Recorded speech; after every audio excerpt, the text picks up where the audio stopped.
Hello, my friends, and happy Memorial Day weekend. Welcome to the Vinny Ebenau Show podcast. And on today's podcast, we're going to be talking about shifts in baseball, playoffs around the sporting world, baby food, possibly something else.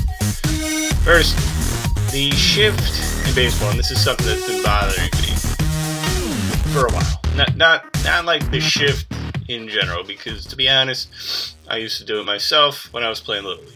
Kind of shift everybody over to the other side. Oh, lefty, got to move everybody over more towards right center, right field, whatever.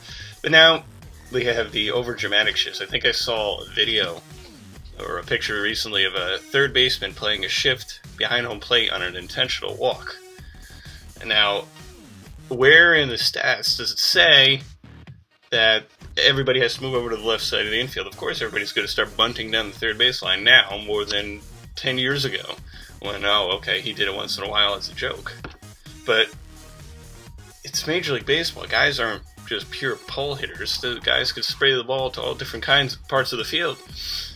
And they're shifting, and naturally taking away a bunch of hits from these teams. But I was even watching the Rail Riders game the other day on TV during Tanaka's rehab start. And they got these guys shifting in the minor leagues. And it's not just them, I'm sure. It was just one of the games I was watching. But soon enough, you can see it in college, you can see it in high school. It's going to go down to Little League, where you're going to be taught a shift. But it's, aside from taking hits away, and defensively it's good. But, I mean, if the guy's going to drive the ball out of the ballpark, the shift's not going to do any good. If the guy's usually putting the bat and the ball and is hot at the time, it doesn't matter if you're shifting or not, he's going to hit it over your head. So the over dramatic shifts is where it draws the line. It's like, why do you have to have 4 or 5 infielders? And then you got some teams, the Red Sox were doing it, where one count and a 1-1 count, they got like the third baseman going over to the second base side and the shortstop moving back over. It's now down to a science where they're doing it on every single pitch, where they got guys kind of moving around in a shift. It's like you got the outfielders aren't doing anything. It's like the left fielder almost has to play backup third base because nobody's there. And I don't know how that affects that Johnny Damon steal back in the 2009 World Series, where they were shifting, and Pedro Feliz was kind of in the shortstop spot, and Damon stole third because nobody was there. So there are holes in this shift that don't work defensively. What about playing normal depth? I mean, kind of growing up teaching everybody or learning that you have to have good range to play in the infield, that you have to have speed, you have to have great defense, a good glove. That comes second to none. Now with the shift, it's like, all right, you don't have to have as much range, but as long as you're, going where the stats say he usually hits it. But not everybody's going to hit ground balls or, pop-ups or whatever. It's where has the good range and the speed gone? I don't know. Shifts don't make sense to me. For the sake of every single pitch, every single batter. I mean, you got teams out there shifting for guys that are hitting like $130, and somebody who's 0 for their last 30 or 10 for their last 90 or something like that, and you're shifting them. Like, they haven't put the bat in the ball in a long time. Why are you still shifting for them? And when their track records say that they aren't much of a hitter. They're kind of just a defensive guy who kind of puts the ball in play. It was like, what is the point? What's the point also necessarily shifting every single pitch, every single at bat for a guy that's going to hit 30, 40 home runs? You may have a low batting average, but he's good 9 times out of 10, he may hit the ball out of the ballpark. Or at least he's going to hit a fly ball into the outfield, in which case the shift is nothing. And if there's runners on base, you get guys tagging and moving. You can go from first to third on a shift because there's nobody at third base. Shifts are good. And not to play devil's advocate, I do advocate the shift. But there are certain times, and often many enough, that it doesn't really make sense in the course of a game. Are you taking away hits? Sure. But what about with guys on base? I think there are teams that are still shifting with the bases loaded. You're not worried about the runner. You're not worried about an overthrow. You're not worried about a hit going down the left field line or the right field line because you don't have a guy there. That's what bothers me about the shift. And I'm sure to a degree it bothers you too. And now, is it affecting teams' wins and losses? Maybe not. I think there are too many things, especially little things, that dictate an outcome of a ball game. You can't just say, oh, well, we put the pitcher in here, we pinch it for this guy there, we should have done this, should have done that. If he made this play, we would have won. If he, walked here, or if he got that hit there, we would have won. And that's where baseball's a fun science. It's a whole bunch of little things add up to a big thing. And at the end of the day, it's either a win or a loss because of several things that happen. It's not because a guy made an error in the 5th inning and your team lost 1-0 on that error. Where was the offense? Where was the rest of your defense? It's never, I don't believe, just one thing. Which is why the shift, you can't say that because they were shifting on us all game long, we lost. So, find a way. Spray the ball down the line. Go opposite field. I mean, there are guys that were pull hitters all the time. And not that I'm saying that you gotta have like power guys or something like bunt down the third base line. I mean, if it's to get a hit, it's to get a hit. If a guy's slumping. It doesn't make a whole lot of sense. And meanwhile, the Yankees, to stay in baseball, they look better than last year. They look better than the year before. And for the most part, they've stayed healthy. Now, Ellsbury got injured last week, and not necessarily a timetable back for his return. But of course, Tanaka's on his way back. He's going to make another rehab start next week. Nova's on his way back. So you got 2 young, very talented ace potential arms coming back on the horizon. And Chris Capuano did not look as effective as they would have hoped Sunday in Kansas City. But for the most part, they've stayed healthy, and which is why their numbers have come around. You got guys that are finally hitting the ball, driving the ball to the ballpark. Mark Teixeira, and a guy who usually starts off the season pretty slow, is hitting more home runs in the first couple months than I can remember in the last couple of years. And he's on pace for a good amount. Alex Rodriguez, who missed all last year due to suspension, and didn't look that good in 2013 in a handful of games after he came off injury and suspension and all that. He's on pace to hit about 30 home runs as well. And if your middle of the lineup continues to carry you like that and driving runs, and he's got Gardner and then eventually Ellsbury will be back, stealing bases, getting on base, they're executing in all facets of the game. Granted they're in a bit of a slump right now, but good teams never lay down and play dead. And eventually they'll find a way out. There's just something different about this 2015 team that we did not see at all last year or the year before. And you're thinking back to the 2012 LCS where they didn't hit really much at all outside of Banya's against the Tigers. It's gone downhill, and it's almost like they barely squeaked out the division series win against the Orioles a couple years ago. Because on their pitching and defense, almost similar to the way the Rangers went to the Stanley Cup Finals last year, in what appeared to be on the back of Henrik Lundqvist, where eventually they ran into a quick and fast skating Kings team that ended up being too much for their defense. Now they had a little bit of depth this year, and their offense seems to understand Alain Vigneault's system, which is why they're now a couple wins away from another Cup appearance after last night's 5-1 win in Tampa.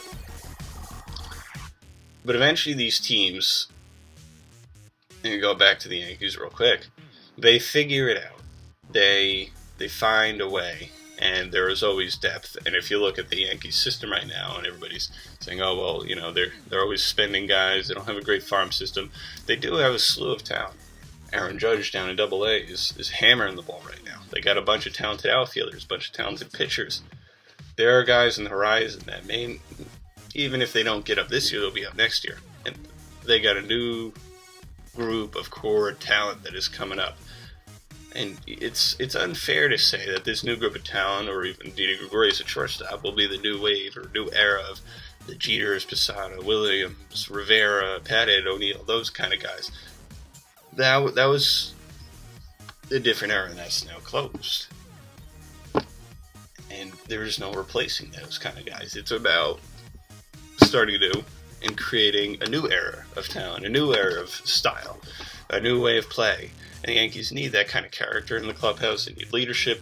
They need the offense and the defense. And they've gotten all of that this year in some way or another.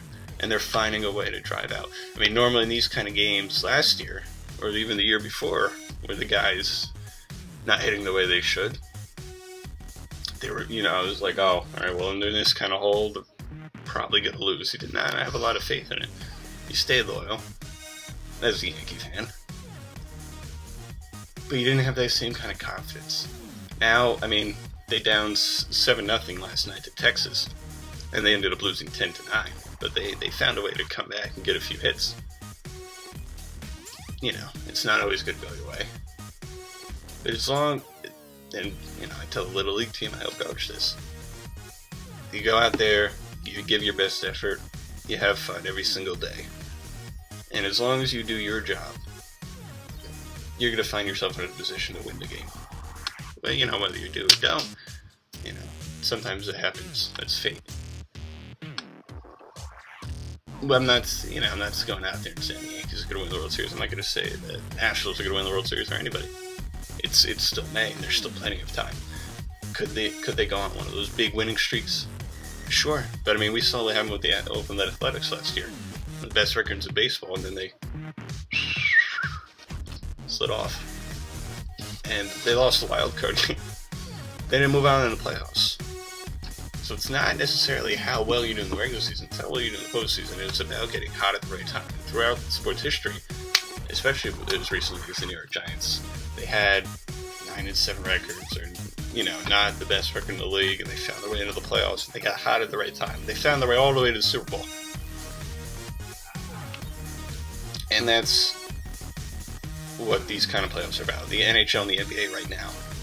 Yeah, the Ducks and Blackhawks. The Ducks are up 2-1. They play game 4 tonight. But even the other night, when the Blackhawks won in triple overtime, it just seemed to go on and on and on. And then last night, and even in the couple rounds before, you got guys, kind of, fighting it off. Even after the game, because they wear their pride in their sleeves, they wear their heart on their sleeves, and the playoffs mean a lot. It's you have no choice but to play your very best. And it's been longer for the Rangers than it has been for the Lightning, so they got an extra chip on their shoulder organizationally to kind of get something done. They also realize that Henrik Lundqvist is not the Henrik Lundqvist 10 years ago, and is he one of, if not the best goaltender in the world right now. You can only stay great forever. And that's not a bastion, that's realistic fact. I mean, you see with any of the greatest athletes of all time, throughout their time, eventually, their career starts to come to an end. And there's a certain prime window, and Lundqvist still has a few years left in that. But you can't keep putting together championship teams that kind of fizzle out. Could this be the year that the Rangers, for the first time since '94, win it all? They won the President's Trophy this year. Their offense was third in the league in scoring. Lightning were first, which explains how much of an offensive series this is. And I think last night, Rangers won 5-1, and it seems like all the other wins that they have been by one goal, which is a tribute to their defense. But it seems like a lot of guys like Nash and Marty St. Louis and all those guys that you were expecting to kind of pound goals in are clicking. And that can only be scary good for the Rangers. And it could be trouble for the Lightning, and if the Rangers are to make it to the Cup Finals, to the Ducks or the Blackhawks, which seems the Ducks Blackhawks like another fun series, another series to go that'll go back and forth. And I think both of these series will be decided in 6 games, at least for the Rangers Lightning now. It's 2-2. 6 or 7 games, because you realize that it's incredibly hard to kind of sweep a series in the playoffs, because all these teams, especially in the NHL and the NBA, even a little bit of baseball too, because these select few teams that were able to get into the playoffs because they played the right way, or they found a way to get it done. Through any sport, they found a way to get there because they were talented enough to be there. It's not like you have the best team in the league playing the absolute worst team in the league in the playoffs and like, I expect to sweep, or they skate better, or they shoot better, or this team plays defense better, this team hits the wall better, this team pitches better. On any given day, and it's, kind of go along with Al Pacino's Any Given Sunday, Any Given Sunday. On any given night, any given day, in any sport, doesn't matter how good of a record, doesn't matter who's pitching, or who's doing this, or who's doing that, anybody has a chance to win, and anybody who thinks differently is only fooling themselves. It'll be an exciting end to this Rangers Lightning series. Both teams are fast, both teams love to score the puck, and they're very good at it. And both teams have done well against other teams that have scored. The Lightning, I think, were a better offensive team than the Canadiens, which is how they slid by. And Tyler Johnson is just on some unique kind of role right now where he seems to be an offensive threat. Whether the Lightning are trailing or winning, it seems like he's always near the net. And he just missed one last night. It went off the top of the post. But on any given night, any sports team could win. And I think that the rest of this Rangers Lightning series will go down to the final whistle. Granted, it was a 5-1 win last night, but the Rangers aren't going to win every game by 4 goals for the rest of the playoffs. You're going to get another 2-0 game, 2-1, 4-3 kind of game. And not to say that it's a knock against Lundqvist. I mean, Bishop was also one of the top goaltenders in the league, and he's allowed 10 goals in his last 2 games. Previously the Lightning had scored a bunch on Lundqvist. But eventually these goaltenders figure it out. These are 2 of the top goaltenders in the league right now. And Lundqvist being one of the top goaltenders in the world. And granted, Lundqvist had that injury, so he had that time off. And the Rangers went deep in the playoffs last year. And I think that had to do something to do with why they started so slow this year, because they just didn't have the same amount of rest as they were accustomed to, because they had gone so deep. It didn't work out for the Kings, who had won last year. They didn't even make the playoffs. There's just something exciting about this time of year, too. We got the NBA playoffs and the NHL playoffs that are both in their conference finals. You got the NBA finals and the Stanley Cup finals coming up soon. You're almost at about another month or so at the midpoint of the Major League Baseball season. So things are getting fun and exciting in sports. It's another thing about Memorial Day weekend is when you get here, there's usually a lot of pretty fun things going on around sports. Usually there's some sort of low, not a knock against hockey or basketball, around February, March, where kind of things are, because it's still somewhat in the middle of the season, so games kind of can still be won and lost and don't necessarily have a dramatic effect at that point as, something like the playoffs. So it should be a fun weekend, and these rest of these series should be fun to watch. Like almost something from a movie, especially the playoffs. And that's another thing about any kind of playoffs. It's filled with drama, filled with suspense, filled with horror and triumph. It's filled with things like a movie. Like you're going to the theater and you're watching the Rangers and the Lightning, clash it out. 2 great offenses, kind of suspense. Maybe the media does build it up, but the fans are there. Everybody wants a piece of the action, and everybody wants to go and watch a good game. There's just something fun about it. Well, I've talked long enough. Memorial Day weekend, I think we're gonna barbecue. I heard a rumor that we're having steak on the grill tomorrow. We'll see if that comes through. Maybe some potato salad. Let me know your plans, and let me know what your thoughts are on any of today's topics. The Vinny Ebenau Show at gmail.com. Send me your thoughts. Let me know if you want to chime in on the next podcast, or videocast, or Vinocast. You could also follow me on Twitter at VinEbenau. Send me your thoughts. Let me know what you think. Let me know what's on your mind. Do you agree? Do you disagree? Do you have something you'd like to add? that I could throw in here next time. Kind of like a smorgasbord or like a salad antipasto. Anyway, have a great Memorial Day weekend. Go outside, barbecue. Somebody's cutting the grass out there now, so that sounds fun. And remember, the eyes are in the sports world.